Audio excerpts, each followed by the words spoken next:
Gary DePaul with Unlabel Leadership. Welcome to episode 32, Don Kirkey Puts Others First. Shout out to listeners in the United States, specifically from Alabama, Arizona, Arkansas, California, Colorado, Connecticut, Florida, Georgia, Hawaii, Illinois, Indiana, Kansas, Maryland, Massachusetts, Michigan, Minnesota, New Jersey, New York, North Carolina, Ohio, Oregon, Pennsylvania, South Carolina, Tennessee, Texas, Utah, Virginia, Washington, and Wisconsin. With that, let's get started. Don Kirkey is my management expert who just happens to know more about change management and organization development than most people that I know. Don has more than 30 years of international leadership experience, and he spends a lot of his time now consulting with organizations, nonprofits and for-profits, and he spends a good bit of his time instructing at various universities, including the University of North Carolina in Charlotte. This is the third episode that talks about leadership principles. The first one was episode 5, in which I talked about believing in others. And then last week, episode 29, Don talked about connecting with others. In this episode, we focus on putting others first and what that principle means. Each part talks about a specific leadership belief that aligns with the particular principle. In this case, of course, it's putting others first. Part 1, giving credit for accomplishments to others is more important than taking credit. In the book Influencer, Greene et al. Wrote the following. When polled, employees reveal that the number one complaint is that they aren't recognized for the notable performance, or their notable performance, that is. Apparently, people hand out praise as if it was rationed, usually only for outstanding work. Make a small improvement, and it's highly unlikely that anyone will say or do anything. If you're practicing leadership in the contemporary sense, as I explained in episode 2 what the difference is between leadership and management, you're going to be helping others succeed. And part of that is acknowledging them and recognizing their accomplishments. I asked Don about this and about this belief. Here's what he said. Lowe's Home Improvement, when they were defining the concept of servant leadership within their organization, one of the elements of that definition that struck me at the time was that they talked about valuing others' success as much as your own. And I think that's an important concept because if you are only there for yourself, your employees will know it. They will not give you their full attention. They will not give you their full effort if it is all about you. They need to recognize or they need to hear from you that you care about their success. There's a second part that is important for me on both a personal and a professional level, and that is that you cannot step up. You cannot get promoted, or you should not be promoted, until you build up the others around you so that they can replace you. There is a real danger if you leave all of your people dependent on you. The moment you move up, the organization that you leave behind often collapses. And if you're looking for a sign of a poor leader, that can be one of them. I like what you're saying, and it's having me think about sort of like a precursor to this. Before giving credit for accomplishments to others, you have to enable them to accomplish as well before you can give them credit for doing stuff. Yes, you do. That's an important part, and able to enable them so that they're just not following orders, but they're contributing. They're making sincere effort and well thought out activities that support what you're trying to accomplish. People should get a lot of credit for acknowledgement when they do that. Well, and if they don't deserve credit, there's usually one of two things. One of them is that you've got the wrong person in the wrong role, or you are micromanaging. There is a real danger in micromanagement because then you become the best that the organization is ever going to be. You become the bottleneck in many ways. There is, coupled with giving credit is the willingness to delegate, the willingness to give away responsibility. It circles back to a previous episode that you've had, Gary, where we talked about willingness to allow people to make mistakes in order to grow. There is a certain kind of leader who is so afraid that their people will make mistakes that they never let them do anything of substance. There is a real danger in that kind of dependency.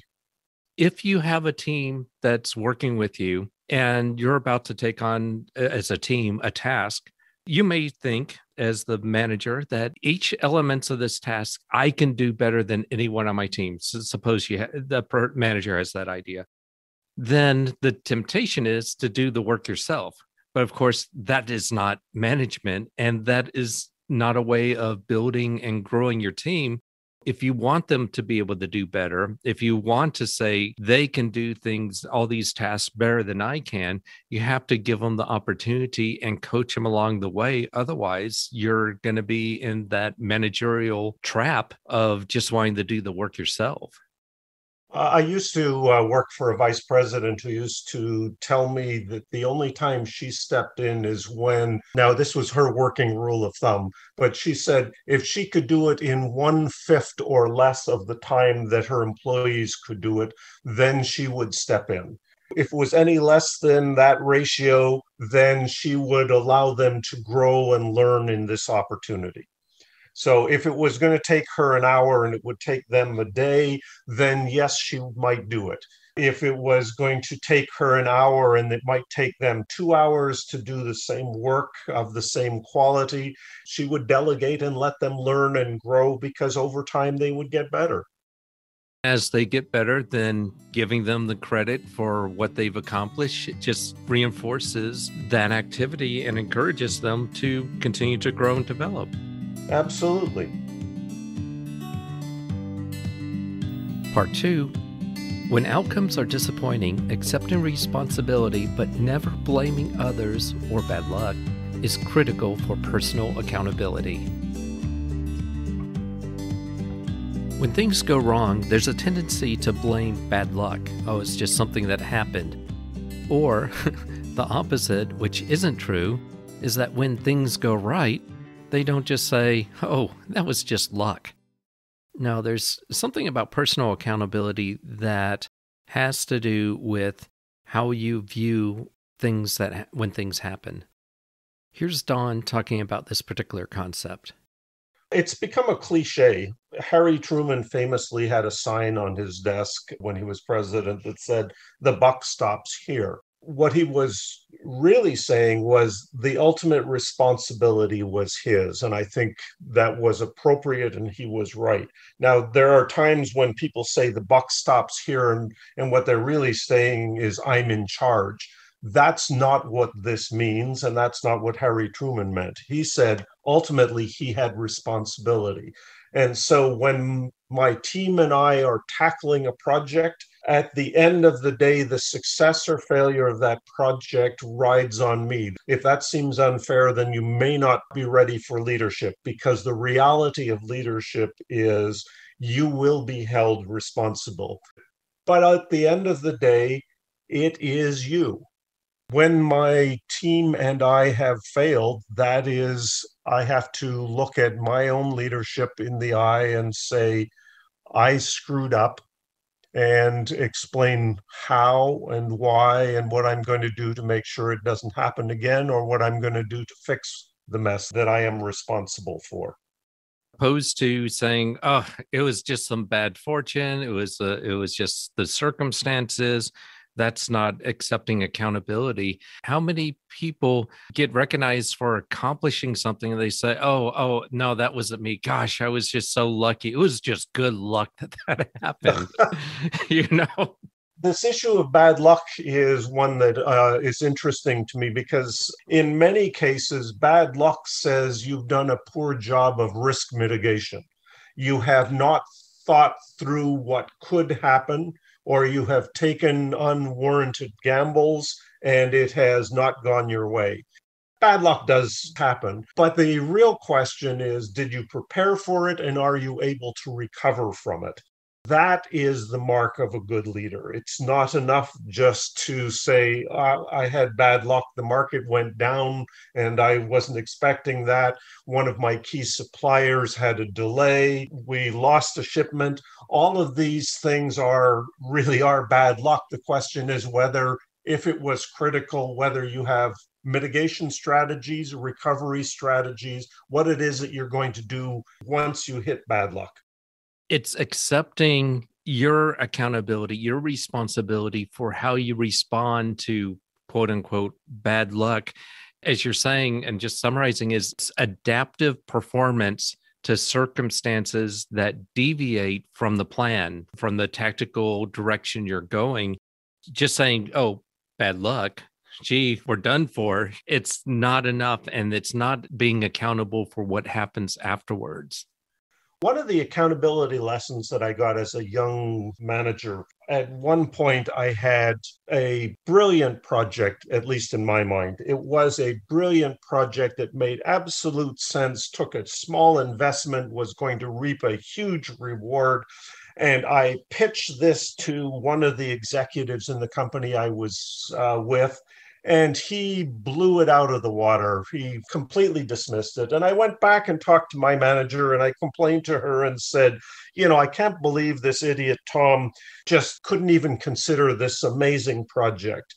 And she looked at me and said, Don, what you're telling me is that you did such a poor job of persuading someone of something that is blindingly obvious and likely to be wildly successful, that you could not even convince him of that. You need to go back and think about your persuasion skills. It was a lesson in accountability. At the end of the day, the problem was not Tom, the problem was Don. Don had not done his homework, had not figured out how to make this project appealing enough to Tom for him to make a small investment. On the episode with Dave Best, one of the hardest things he had to do was fire someone for the first time in 15 years or so. His perspective was he failed that employee by not championing that employee and making it so that that employee could have been successful. I mean, he took some serious accountability for having that loss. The first time I had to fail someone, I recognized that the real challenge had been my poor hire.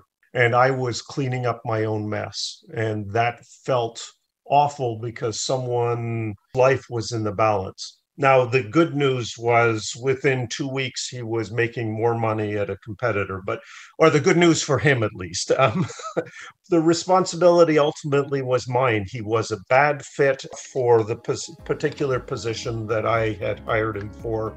And no amount of coaching and support was going to fix that.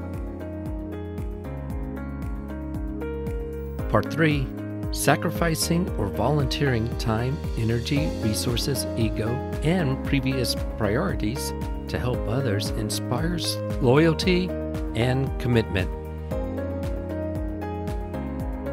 One aspect of putting others first involves making personal sacrifice. This belief distinguishes 21st century leadership from, the traditional leadership. With 21st century leadership, practitioners of leadership, that is, sacrifice for the benefit of others. With traditional leadership, the thinking is that leaders sacrifice followers for their own benefit. I asked Don about this concept, this belief, and here's what he had to say.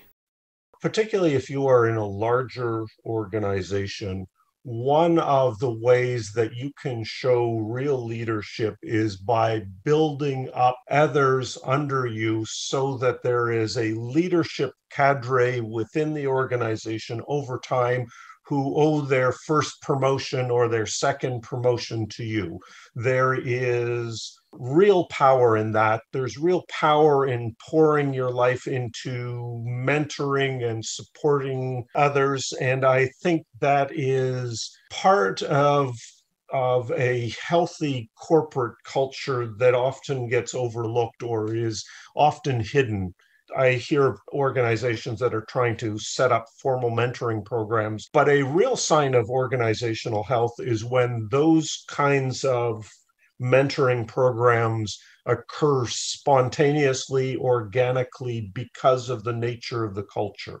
That people are willing to give a bit of their time, a bit of their energy, a bit of their reputation in order to support and grow other people.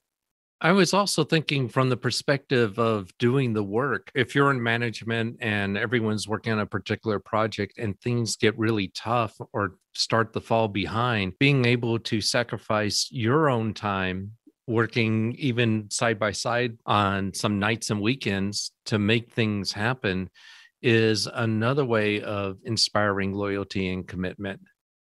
Yes, I recall I started in a company and I stepped into this company as a director, and I was in the middle of moving to this new town. So I was alone at nights in this town. And so I tended to work late. I remember late one night, I stumbled on a meeting room where there were a bunch of people compiling binders and preparing for a conference that they were about to put on. And so I jumped in and spent a couple of hours building binders with them. I had the time. I wasn't doing anything else. Why would I not help?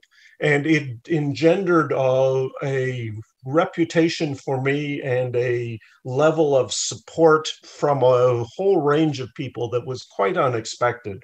So I'm not suggesting that you spend all of your time doing stuff that people who work for you ought to be doing. But I think you do recognize that there are times when people help and need help, and you step in. That's a great example of sacrificing previous priorities. You know, you may were going home, you're going to do something that, say, work on a hobby or something like that. You give that up because you see that there's an opportunity to help these people and actually speed up the process for them. And it's a great way of volunteering your time, your energy, and even giving up some whatever priorities that you may have already had, some personal ones. There is a balance here, as in all of the things that we've been talking about, Gary. Sacrificing your time, your energy, your resources, your ego, your previous priorities, or volunteering some of them does not mean that you should completely abandon self-care. So the balance here is that you need to take care of yourself. If your life consists entirely of pouring yourself out for others, never replenishing your own self, you will run dry at some point. But you'd be surprised at how much you can do for others and how energizing that is. Just how much real pleasure comes from helping others, raising up others within an organization. You don't want to sacrifice to the point where it's really hurting you emotionally, physically. But you're right. If there is a balance with that. And to your point, when we do that, it is an invigorating experience. One of my great prides in my career has been in the corporate world. People who worked for me that I hired and nurtured and mentored have gone on to do great things. I'm very proud of that. Now that I work in the academic world, I take pride in my students who graduate from the program and go on to really impressive careers. And this is part of me pouring myself into them in order for them to be successful. There's a real satisfaction in that. Part 4, Management Revisited. In episode 2, I described Mary Parker Follett's definition of management, which is getting things done, or let me take that back, the art of getting things done through other people. When you practice leadership from a management's perspective, it's all about how you go about getting things done through other people. Don shares some advice by connecting this with the principle connecting with others. Again, here's Don. When I think about connecting with others, when you are in a leadership role, your job is not just to get the work done.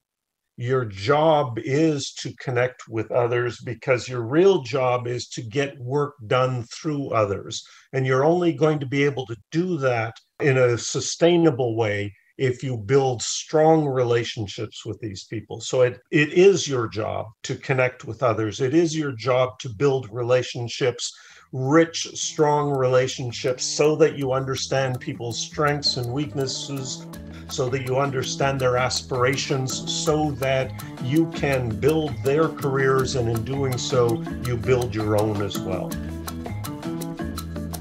My thanks to Don Kirkey. If you'd like to know more about Don, go to the show notes. And if you'd like to leave a comment or question, go to unlabelleadership.com, click the message icon, and you can leave a voicemail message up to 1 minute. Thank you to those who support the show. This support helps with the production and future enhancements that we're hoping to add to the show. But more importantly, thank you for listening. Until next time, lead on.